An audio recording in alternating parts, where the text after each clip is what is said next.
ಮೋದಿ 3-0 ಅನ್ನೋದನ್ನು NDA 3-0 ಅಂತ ಹೇಳ್ರಿ ಅಂತೇಳಿ ನಿಧಾನಕ್ಕೆ ಧ್ವನಿ ಕೇಳಿ ಬರ್ತಾ ಇದೆ.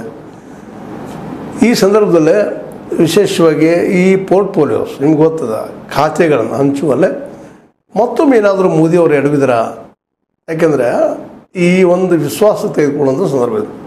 ತಮ್ಮ ಸ್ವಂತ ಬಲದಿಂದ 272 ದಾಟಿದ್ರೆ ಮಾತು ಬೇರೆ ಇತ್ತು. ಆದ್ರೆ ಇನ್ನೂ 272 ದಾಟಿಲ್ಲ. 240 ಜನ ಇದ್ದಂಥ BJPಗರಿಗೆ ಹೆಚ್ಚಿಗೆ ಅವಕಾಶ ಕೊಡುವಂಥ, ಹಿಂದೆ ಯಾರ್ಯಾರು ಯಾವ್ಯಾವ ಖಾತೆಯಲ್ಲಿದ್ದರೂ ಅದನ್ನು ಮುಂದುವರಿಸುವಂಥ, ಅದರಲ್ಲೂ ಮುಖ್ಯವಾಗಿ ಗೃಹ, ರಕ್ಷಣೆ ಮತ್ತು ಹಣಕಾಸು, ವಿದೇಶಾಂಗ, 4 ಪ್ರಮುಖ ಕ್ಷೇತ್ರಗಳನ್ನು ಏನಪ್ಪ ಅಂತಂದ್ರೆ ಜೊತೆಗೆ ರೈಲನ್ನು ಸಹಿತ ಇವೆಲ್ಲ ಪ್ರಮುಖ ತಮ್ಮಲ್ಲೇ ಇಟ್ಕೊಂಡ್ಬಿಟ್ರು ಇದನ್ನು.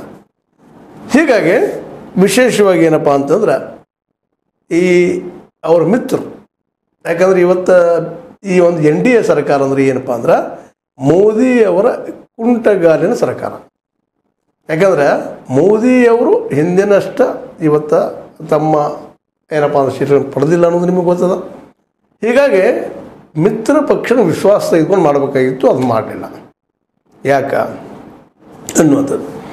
ಯಾಕಪ್ಪ ಅಂದ್ರೆ ಇನ್ನೂ ಅವರಲ್ಲೇ ನಾವು ಶ್ರೇಷ್ಠ ಅನ್ನುವಂಥದ್ದು, ಅಥವಾ ತಮ್ಮಲ್ಲಿಗೆ ಬಂದಂಥ ಈ NDA ಪಕ್ಷಗಳು ತಾವು ಹೇಳಿದಂಗೆ ಕೇಳಬೇಕು ಅನ್ನೋ ಅನ್ನೋ ದೃಷ್ಟಿನೋ ಏನೋ, ಯಾಕಂದ್ರೆ ಇದ್ದಂಗೆ ಕಾಣ್ತದೆ ಈಗ.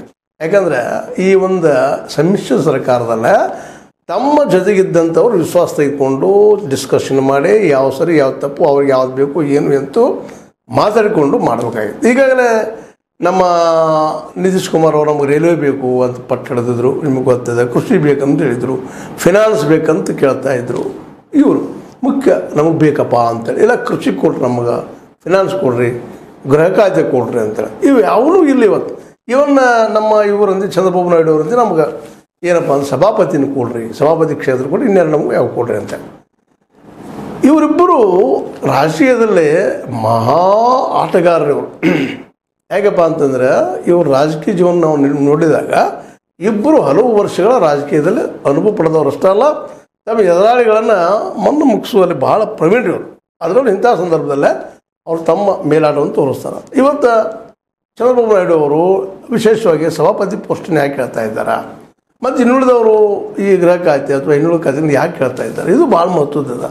ಯಾಕೆಂತಂದ್ರೆ ಎಲ್ಲನೂ ಅವ್ರು ಬಿಟ್ಟು ಕೊಡಿತಪ್ಪ ಅಂದ್ರೆ BJPಗೆ ಇಲ್ಲೊಂದು ಅಪಾಯ ಅದ ಮೋದಿ ಅವರಿಂದ ಮತ್ತು ಅವ್ರ ಶಾರ್ ಅವರಿಂದ. ಏನಪ್ಪ ಅಂತಂದ್ರೆ ಈ ಎದುರಾಳಿಗಳನ್ನು, ತಮ್ಮ ಎದುರಾಳಿಗಳನ್ನು ಇಲ್ಲಿವರೆಗೆ ಅವ್ರು ಯಾರನ್ನೂ ಉಳಿಗೊಟ್ಟಿಲ್ಲ. ನಮ್ಮ ಸ್ವಪಕ್ಷದಲ್ಲಾಗಿರ್ಬೋದು, ವಿರೋಧಿಗಳಾಗಿರ್ಬೋದು, ಅವ್ರು ಸ್ಟೇಟ್ಮೆಂಟ್ ಮೊದಲು ನೋಡಿದ್ರಿ ನೀವು. ಕಾಂಗ್ರೆಸ್ ಮುಕ್ತ ಭಾರತ, ನಂತರದಲ್ಲಿ ಇದು ಏನಪ್ಪ ಅಂದ್ರೆ ವಿಪಕ್ಷ ಅಂದರೆ ವಿರೋಧ ಪಕ್ಷಗಳ ಮುಕ್ತ ಭಾರತ, ಹೀಗೆಲ್ಲ ಹಿಡ್ಕೊಂಡು ತಮ್ಮ ಎದುರಾಳಿಗಳನ್ನು ಮುಗಿಸ್ತಾ ಬಂದಂಥ ಇತಿಹಾಸದ. ಇವತ್ತು ಅವ್ರ ಗೆಳೆಯರಿಗೆ ಇವತ್ತಿನ ಗೆಜರ್ ಮಾಡಲಿಕ್ಕೆ ಹೋಗಿದ್ದಾರೆ NDAದವರು, ಅದರಲ್ಲೂ ಮುಖ್ಯವಾಗಿ ನಾಯ್ಡು ಮತ್ತು ನಿತೀಶ್ ಅವರಿಗೆ ಈ ಇತಿಹಾಸ ಗೊತ್ತದ ಪೂರ್ಣ ಪ್ರಮಾಣದಲ್ಲಿ. ಅದಕ್ಕೆ ಅವ್ರು ಹೆದರ್ತಾ ಇದ್ದಾರೆ. ಯಾಕಂದ್ರೆ ಇವರಲ್ಲಿ